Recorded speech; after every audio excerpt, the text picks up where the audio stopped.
وہ جنت، موسیٰ علیہ السلام پوچھتے ہیں، صحیح مسلم میں یہ روایت ہے، اے اللہ تیرے آخری جنتی کا کیا حال ہوگا، کیسا جنتی ہوگا؟ کہا یہ سب سے آخر میں گرتا پڑتا بچتا پل صراط کو کراس کرے گا، مڑ کے جہنم کو دیکھے گا، اللہ تیرا شکر ہے تو نے مجھے اس سے بچا دیا۔ آخری جنتی جنت میں جا رہا ہے، جب یہ جہنم سے بچ کے، پل صراط کے عذابوں سے بچ کے باہر آئے گا، اللہ اس کے لیے ایک درخت نمودار کرے گا، بڑا خوبصورت۔ یہ اس کو دیکھتا رہے گا، دل میں اس کی آئے گی کاش میں اس درخت کے نیچے چلا جاؤں۔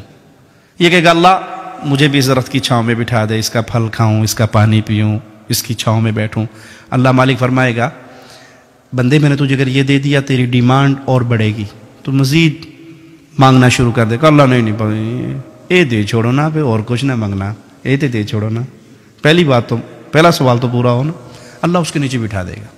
تھوڑی دیر کے بعد کچھ فاصلے پہ ایک نیا درخت نمودار ہوگا۔ یہ تھوڑی دیر تو کوشش کرے گا کہ میں نے وعدہ کیا، ایگریمنٹ کیا، میں نہیں، لیکن ایک ایسی چیز دیکھ چکا ہے کہ صبر نہیں ہے کہ اللہ مالک وہ درخت جو ہے نا اب مجھے اس کے نیچے۔ اللہ کہ ابھی تو نے وعدہ نہیں کیا تھا، کہ بس یہ آخری بات اور نہیں کچھ مانگتا، اس کے نیچے پہنچا دے۔ اللہ کہے گا جول بیٹھ جا کے وہاں، اس کے نیچے بیٹھ جائے گا۔ جنت کے دروازے پہ ایک اور درخت نمودار ہوگا، باوجود انتہائی برداشت کے نہیں رہ سکے گا کہ اللہ وہ آخری تیری عزت کی قسم آخری بات، بس یہ درخت۔ اللہ کہے گا جا اس کے نیچے بیٹھ جا۔ اب یہ اہل جنت کو دیکھ رہا ہے، جنت کی نعمتوں کو دیکھ رہا ہے۔ میں بھی ریاض سے آیا ہوں، ہم ریاض سے مکہ کے لیے ٹریول کرتے ہیں، حاجی صاحب کو راستے میں بتا رہا تھا اپنے بھائی کو، تو ریت کے ٹیلے شروع ہوتے ہیں، 1000 کلومیٹر تک ریت ہی ریت نظر آتا ہے، کچھ نظر نہیں آتا۔ آپ کے یورپ میں آئے ہیں، کہیں درخت ہیں، کہیں بادل ہیں، کہیں بارش ہے، تو ایک عجیب سا آنکھوں کو سکون ملتا ہے۔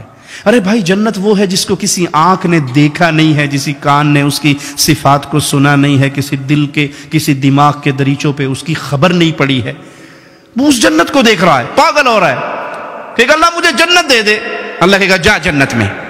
حدیث میں آتا ہے جب یہ جنت کی طرف جائے گا نا، خیل الیہ انہا ملآ، اس کے دل میں گمان پیدا ہوگا کہ جنت میں کہاں جاؤں، جنت تو بھر گئی، حوروں کی شادیاں ہو گئی، محلات پہ قبضہ ہو گیا، کوئی چیز باقی نہیں بچی، یہ واپس آ جائے گا۔ اللہ جنت میں کہاں جاؤں، ادھر تو کوئی شے بھی نہیں نا، جنت بک ہو گئی ہے۔ اللہ کہے گا میرے بندے اترضا، کیا تو راضی ہوگا اس بات پہ؟ تیرے لیے اتنی بڑی جنت دوں جتنی بڑی دنیا کے کسی بادشاہ کی پوری سٹیٹ ہوا کرتی ہے۔ اللہ راضی ہوں۔ مالک فرمائے گا یہ جنت تیرے لیے، وَمِثْلُ ذَلِكَ وَمِثْلُ ذَلِكَ، ایک اور جنت، ایک اور جنت، ایک اور جنت، ایک اور جنت، 5 جنتیں تیری۔ کہ اللہ میں راضی ہو گیا، کہ اس طرح کی 10 جنتیں میں تجھے اور دیتا ہوں۔ کہ اللہ میں راضی ہو گیا۔ اللہ کی طرح مانگ، کیا مانگتا ہے، ڈیمانڈ کر۔ اب اتنی بڑی جنتیں تو مل گئی نا، اب یہ اپنے دل میں اللہ یہ بھی دے دے، یہ بھی دے دے، یہ بھی دے دے، یہ بھی دے دے، مانگتا شروع ہو جائے گا۔ اس کی زبان خشک ہو جائے گی، تمنائیں ختم ہو جائیں گی۔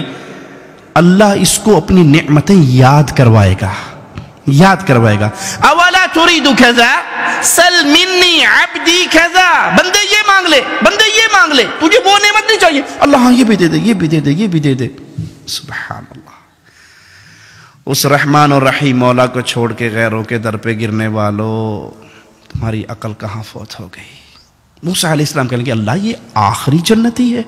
کہاں یہ میرا آخری جنتی؟ کہا جو سب سے پہلا اور اعلیٰ جنتی ہے اس کا کیا حال ہے؟ کہا وہ تو وہ جنتی ہے، اس کو میں نے وہ کچھ دینا ہے جس کا تصور کسی دل دماغ پہ نہیں آیا، جس کو کسی آنکھ نے دیکھا نہیں ہے، جس کو کسی کان نے سنا نہیں ہے۔